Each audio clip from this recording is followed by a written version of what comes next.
हाय।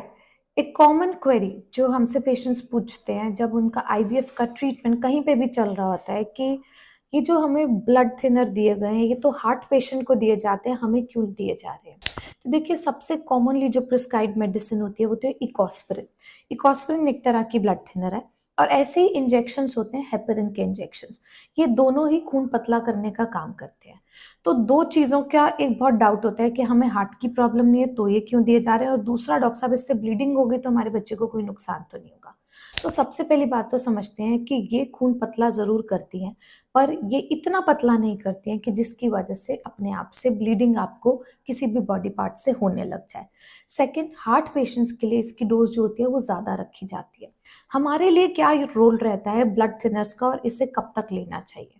बहुत सारे कारण होते हैं जिसकी वजह से आपको प्रेगनेंसी नहीं आ रही होगी, और हो सकता है कि बार बार मिसकैरेज हो रहा हो, या बायोकेमिकल प्रेगनेंसी हो रही हो कि खून में प्रेगनेंसी आई और फिर उसके बाद कम हो गई, या आपके प्रीवियस आईवीएफ फेलियर्स रहे।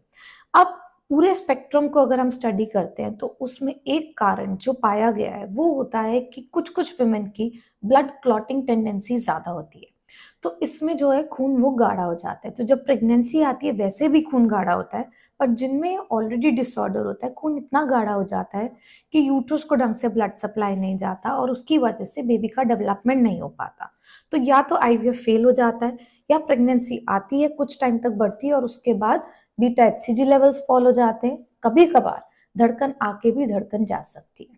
हालांकि ये डिसऑर्डर रेयर है। अगर हम आंकड़ों की बात करते हैं तो 100 में से सिर्फ 5 को ये समस्या होती है, और इसको हम ब्लड टेस्ट द्वारा पता भी कर सकते हैं। तो एक तो अप्रोच ये है कि हम सब लोगों के ब्लड टेस्ट कराएं और उसमें देखें कि ये डिसऑर्डर आ रहा है या नहीं आ रहा है। सेकेंड, इस डिसऑर्डर के अगर कोई भी रिपोर्ट पॉजिटिव आता है तो उसको 12 हफ्ते बाद दोबारा रिपीट करके देखना चाहिए कि परसिस्टेंटली पॉजिटिव आ रहा है या नहीं आ रहा है। अगर वो 2 बार पॉजिटिव आता है तो ये दवाइयां और इंजेक्शन इनफैक्ट पूरे 9 महीने तक चलते हैं प्रेगनेंसी में। वेल, फॉर फर्स्ट टाइमर्स जिनका पहली बार आईवीएफ हो रहा है उनको कोई रिस्क फैक्टर्स नहीं है, और साथ ही ये वाले टेस्ट नेगेटिव हैं, उनको ब्लड थिनर्स की बिल्कुल जरूरत नहीं है। पर फर्स्ट वो लोग जिनके अंदर ये टेस्ट पॉजिटिव है उनको मैंडेटरीली ये ब्लड थिनर्स की जरूरत है, दोनों ही तरह की, जो पूरे 9 महीने चलती है। अब कुछ कैटेगरी ऑफ पेशेंट्स जो आईवीएफ पहले करा चुके हैं, फेल हो गया, या बीटा एचसीजी थोड़ा बड़ा और एक मिसकैरेज की हिस्ट्री है, उस केस में ये एज एन एम्पेरिकल ट्रीटमेंट दी जाती है। यानी कि हम नहीं जानते कि आपकी खून गाढ़ा करने की टेंडेंसी है या नहीं, या हो सकता है रिपोर्ट्स नॉर्मल आई हो, but till the time the pregnancy is well established for the initial 10 to 12 weeks, जब प्रेगनेंसी में हार्ट बीट आ जाए, अच्छे से बढ़त हो जाए, डेट के हिसाब से कॉरस्पॉन्ड कर रही है ग्रोथ, तब तक ये दवाइयाँ एक्स्ट्रा दी जाती हैं ताकि सपोर्ट मिल पाए ब्लड सप्लाई से, और उसकी वजह से हमारे मिसकैरेजेस एटलीस्ट ना हो, या फिर बायोकेमिकल प्रेगनेंसी ना। सो अगर कोई डॉक्टर आपको आईवीएफ के बाद ये ब्लड थिनर्स दे रहे हैं, इकोस्प्रिन और हेपेरिन, तो प्लीज परेशान मत होइए। मोस्ट ऑफ द टाइम्स ये टेपर करके बंद कर दी जाती हैं।